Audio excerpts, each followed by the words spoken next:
10, 9, 8, 7, 6, 5, 4, 3, 2, 1. Ready or not, here I come. I used to love hide and seek growing up as a kid. I used to love the thrill of racing heartbeats as you ran to that perfect hiding spot. And then those few tense moments as you waited for your seeker to possibly pass by where you were nestled. I used to love hide and seek. Do you remember what it was like? I can still recall some of my favorite hiding spots when I was a kid. You know, you had the classic, like under the bed, in the closet, behind the coats. If you were really advanced, you would create a decoy. You'd get some of your pillows and stuffed animals, you'd stack them up in the bed, put the covers over them so it looked like you, or at least you thought so as a kid. Certainly a lot of nostalgia associated with hide and seek, right? And it is a game of moments, right? You have those brief 10 seconds to go and find that perfect hiding spot as the seeker counts down. And you have those moments of tension of, am I going to be found or am I going to remain hidden? Hide and seek.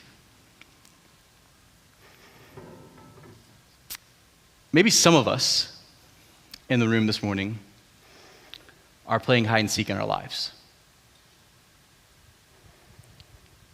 We're hiding from each other. Maybe you're hiding from the person sitting next to you, hiding from your spouse, hiding some sort of impropriety in your business, hiding from the very people who love you the most because you're afraid if they were to get close enough to find you and see you that they wouldn't like what they see. Maybe this morning, you're playing hide and seek with God. Growing up, we lived on 4.5 acres in the middle of central Florida. And so when we would play hide and seek at my home, we had to set some ground rules. Because let's be honest, finding a 70-pound 10-year-old in the middle of a 4.5-acre forest is kind of like finding a needle in a haystack. And so in order to make the game fair for the seeker and to make sure that we didn't get too far away from the home, I secretly think it was a rule put in place by our parents to keep us safe. But we had to have these boundaries when we played hide and seek at my home. We're going to read a story this morning about a man in the Bible by the name of Jonah. And he's notorious for playing hide and seek with God. But he had no sort of boundaries. He was trying to get as far away as possible from God. But the truth that he discovered and that we're going to uncover this morning as we find Jonah together is it is impossible to outrun God. And being Jonah this morning, chapter 1, verse 1, I think is a good place to start. If you have trouble finding it, that's okay. It's a little bitty book. It's just 2 pages in my Bible. It's kind of near the end of the Old Testament. It starts this way. It says, "Now the word of the Lord came to Jonah, the son of Amittai, saying, 'Arise, go to Nineveh, that great city, and call out against it, for their evil has come up before me.'" So what's going on here, right? It's kind of launch you into the story. Who is this Jonah character? Who is Nineveh? Who are the Ninevites? What is this evil that they've done? Well, earlier in Scripture, we're told that Jonah is a prophet of God, and it certainly seems like that here, right? Because he's been given a word from God to go and share with the Ninevites. We're told that he is from a city in Israel called Gath-Hepher, and this is a border town in the northern kingdom of Israel, and it borders the nation, the empire of Assyria. And these Assyrians, man, they're bad dudes. Nineveh is the capital city. The great city is literally what it was called, of Assyria. And they were known, Ninevites specifically, for their cruelty, their evil ways in battle. Some of the greatest armies ever arisen came out of Nineveh, and they would go and ransack neighboring cities. And I know that this might not be appropriate for the Mother's Day sermon, but they would take the heads of their enemies as trophies. This is the type of people we're dealing with. This is the type of evil that God is asking Jonah to go speak out against. So can you imagine that Jonah, who lives in a neighboring city to Assyria, just 500 miles from Nineveh, might be a little hesitant to kind of just go waltzing into the great city and be like, hey, God sent me to say, you got to stop. Right? You can imagine he's a little hesitant. Later on in the story, we find out he's not just hesitant, he actually hates the Ninevites. He doesn't want to go because he's a little scared, right? As we all would be, but he also just hates them. And he doesn't want them to hear the word of God. Whatever the reason may be, verse 3 tells us, Jonah rose to flee to Tarshish from the presence of the Lord. And he went down to Joppa and found a ship going to Tarshish. And it says, so he paid the fare and he went down into it to go with him to Tarshish away from the presence of the Lord. What you have to understand about this time in seafaring is when you would have sailors and their crews who would have all of this cargo going from one port city to another port city, the way that they would pay for their passage is they would pick up people who were looking for safe passage between those two cities. And so they would wait at the port until they had enough people to pay for them to get to the other side. And so what would usually happen is you'd have a bunch of people who would pay a part of the fare for the ship to get there. The author of Jonah wants us to know Jonah paid the whole thing. He paid the entire fare because I think Jonah wants to get out of Dodge, or rather Joppa, right? He's like, I got to get out of here. I'm running from God. I can't waste any time. Can't be impatient. I'm just going to pay for the whole fare for the boat. Let's go. And when Jonah goes, he goes, man. Listen, it says, but Jonah rose to flee to Tarshish from the presence of the Lord. He went down to Joppa, found the ship going to Tarshish, and then he went away from the presence of the Lord. And when he goes away, he goes away. He wants to get away. He goes all the way to a place called Tarshish. This is where Tarshish is. This is where he is.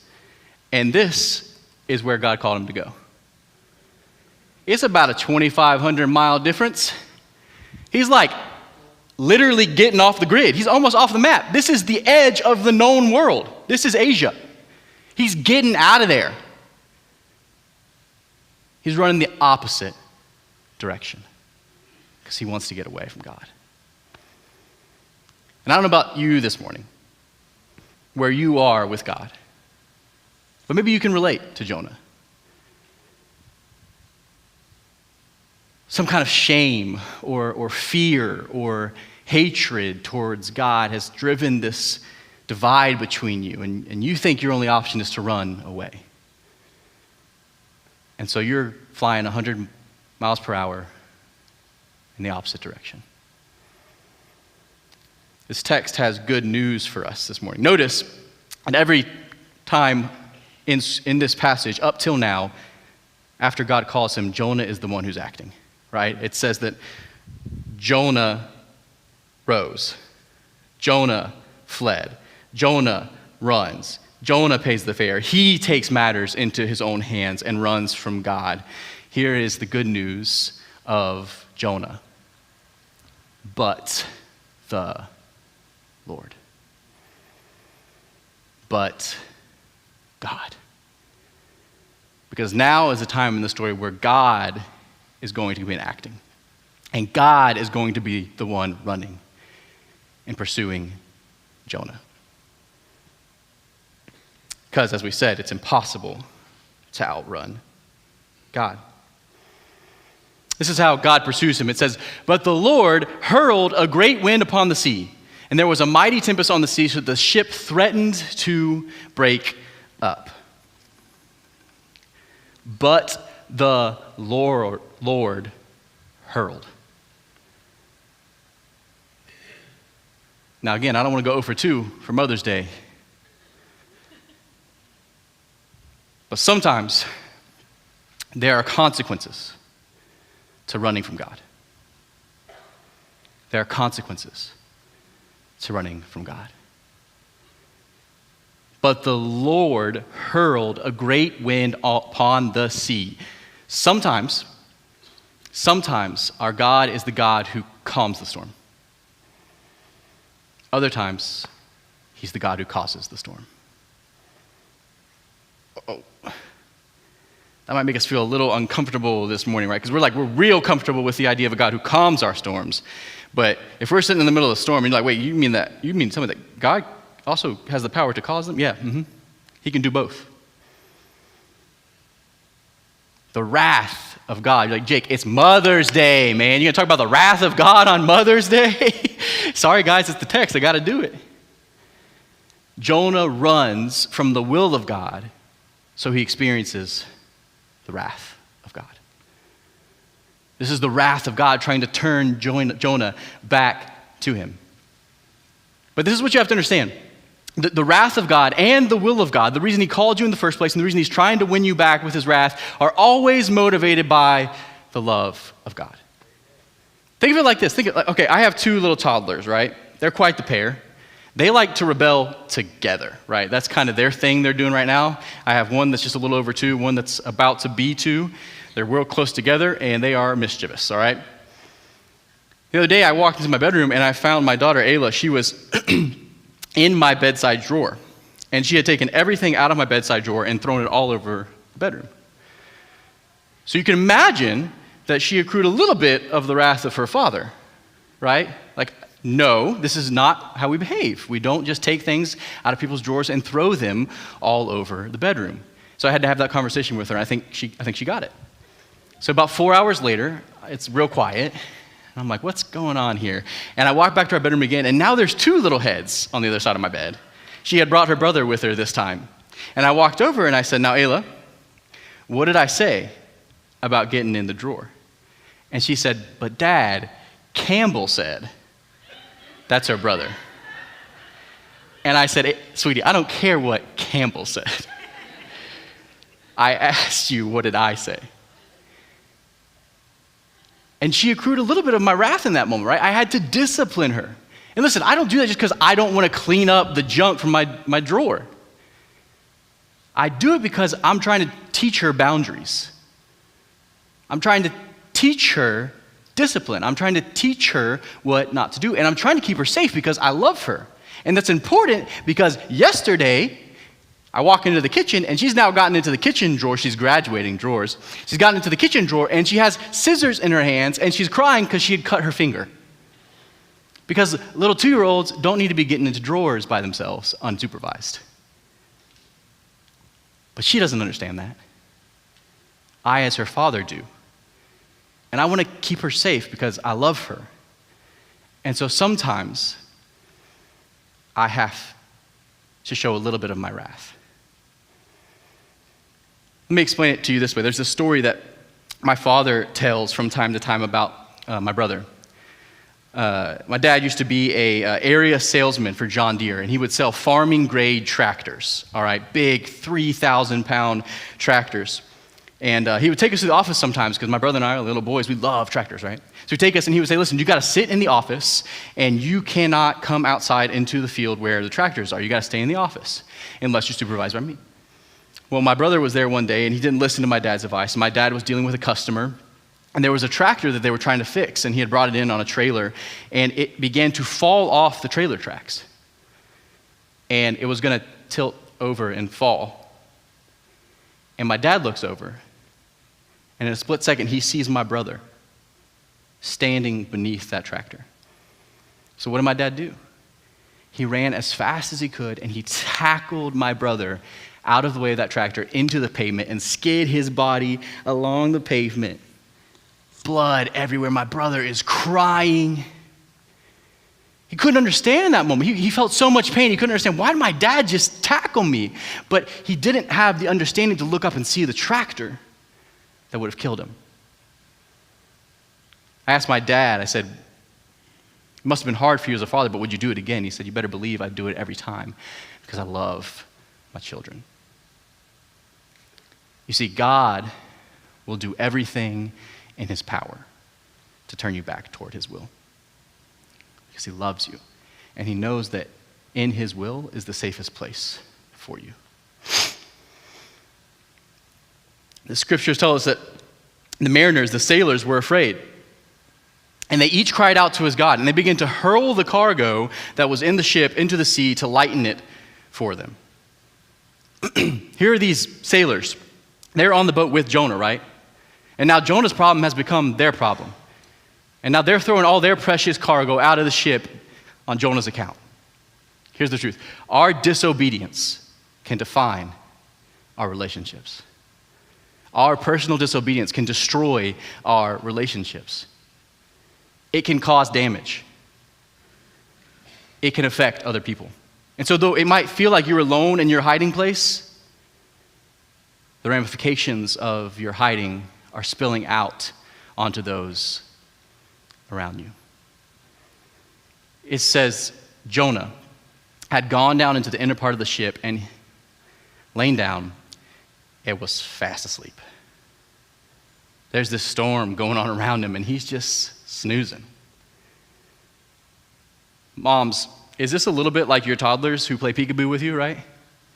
Who think by just covering their eyes, they're now invisible to your perception?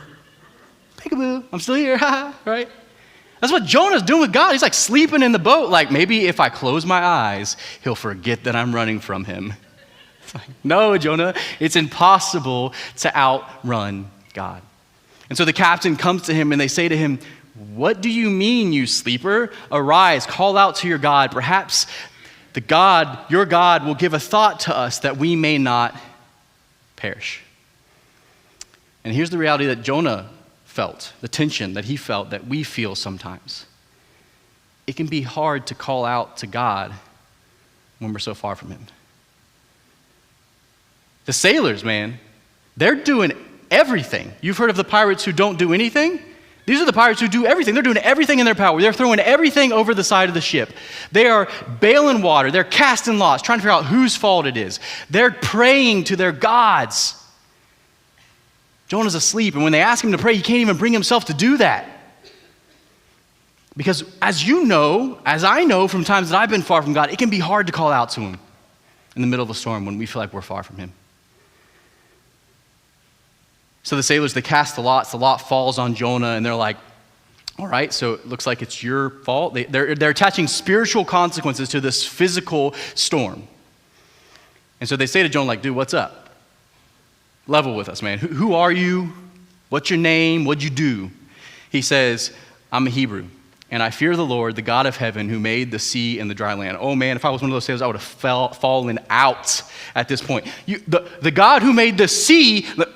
The sea we're dying on the sea, Jonah, and then dry land. Man, I could use a little bit of that right now, Jonah. I could use some dry land. You want to call on your God? No, he's too far. Can't even call out to his God. It says the men were exceedingly afraid. And here's a phrase that seems to come up in every one of the installations of this series. They say to him, "What is this that you have done?" What have you done, Jonah? And it says, for the men knew that he was fleeing from the presence of the Lord because he had told them. Jonah met these guys 5 minutes ago. And he's already sharing the deepest, darkest secrets with them. But he can't even have the audacity to be honest with his God because it can be hard to call out to God when we're far from him. It feels awkward. We feel distant. We feel like there's this tension between us. It can be hard.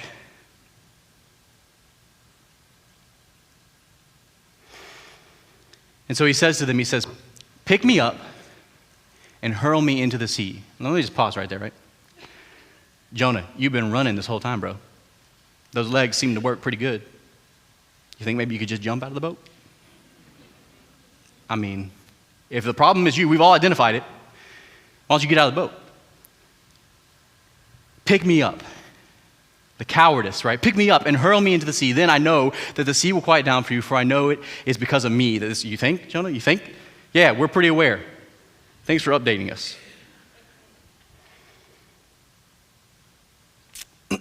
I've learned that hide and seek, now that I'm an adult and I have kids, the illusion of it is a little bit more fun for my kids than it is for me. right? Because I'm like all-time seeker. I'll never get to hide. It's a shame. I'd kill them. I would hide the best spots. They'd never find me. I'm always seeking, right? And let's be honest, they're toddlers. They're not the best hiders, right?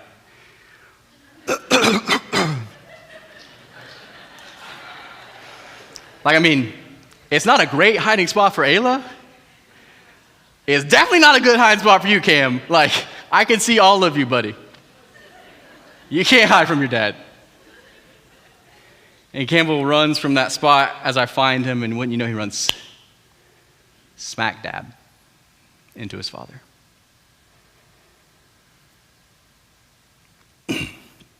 It says in the text, he went down to Joppa. So he paid the fare and went down into the boat. But Jonah had gone down into the inner part of the ship. And then later, after he's been thrown off of the ship and he's sinking into the water, he prays this to God: I went down to the land whose bars closed upon me forever. So Jonah's not only as far horizontally away as he can get from God. He's now as far vertically as he can as well. He's sunk to the very bottom. Maybe you're there this morning. And you're like, I've hit rock bottom. There's no coming back from this.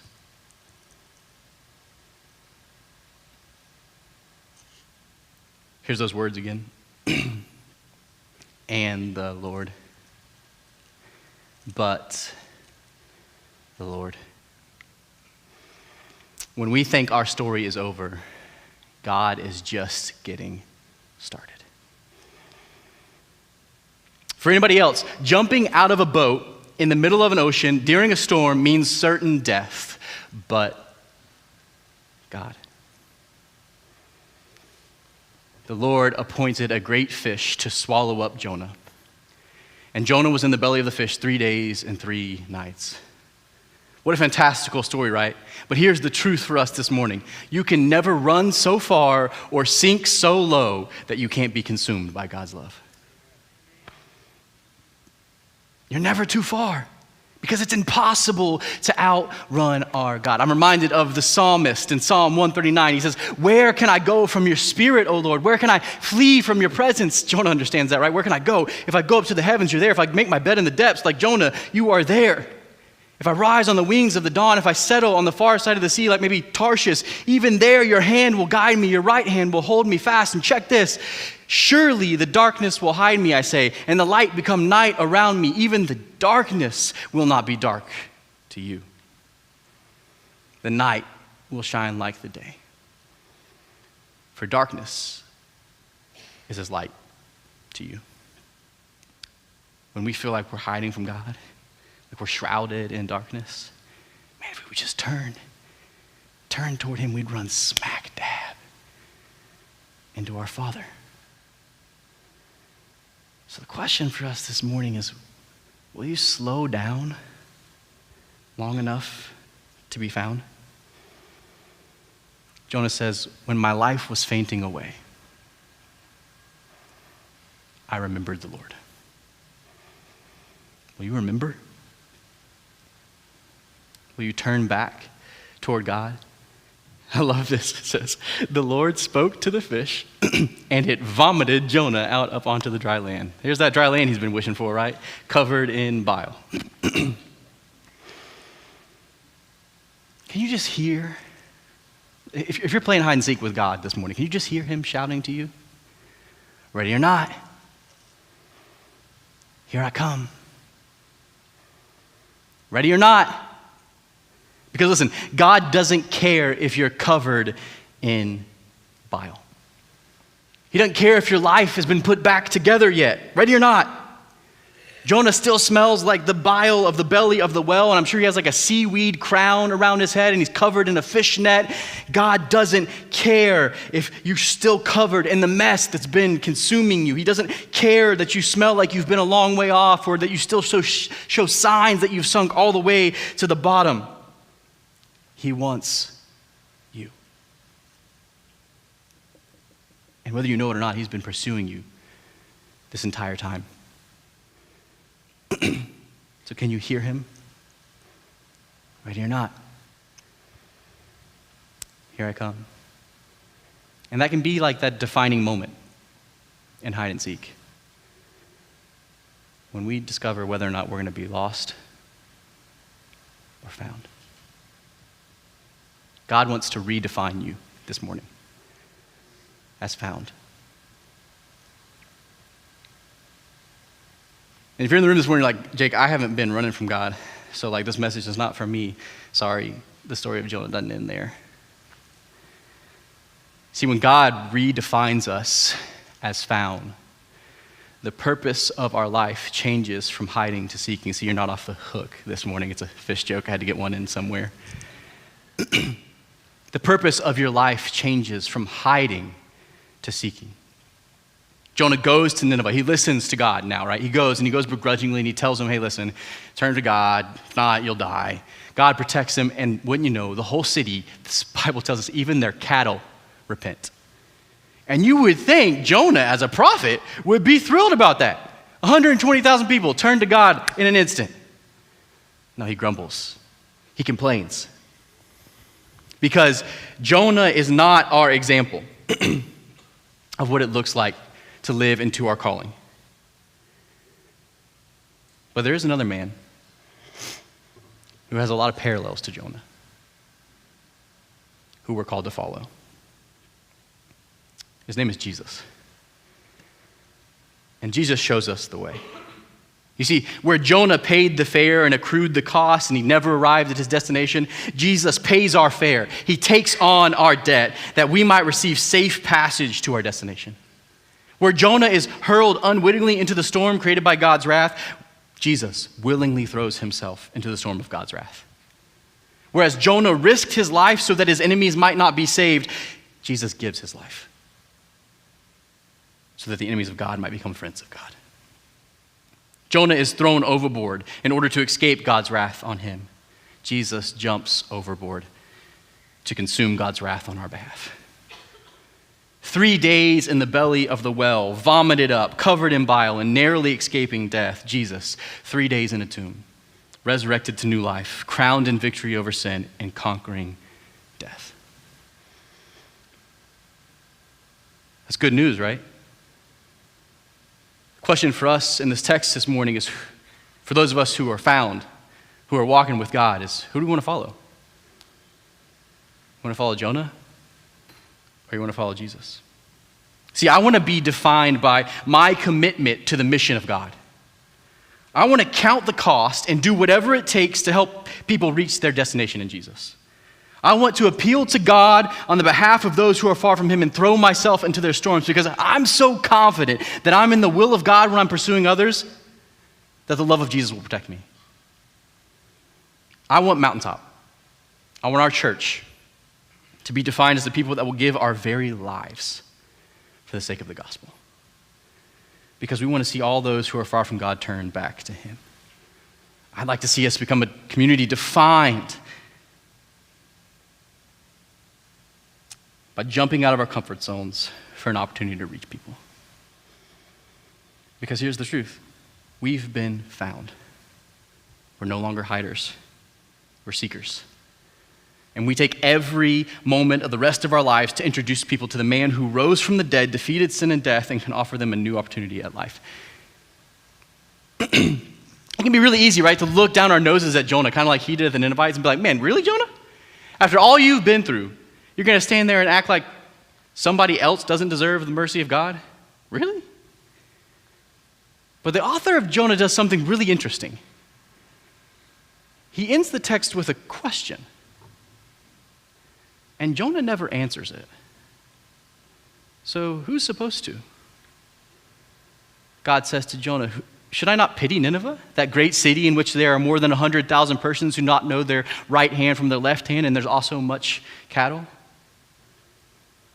I think the question is intended to be a mirror for us this morning. To ask ourselves, who is it that we believe is beyond saving. When I was a little kid, we used to play hide and seek, and we had this kid that would come over sometimes, and he wasn't really one of our friends, but we let him play anyways.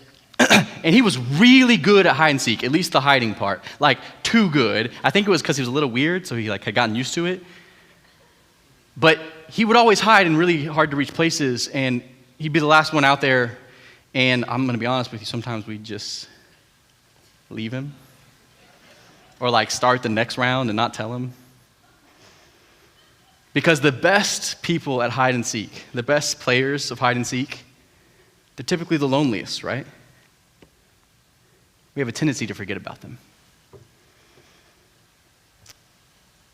We live in a city of 500,000 people who don't know Jesus.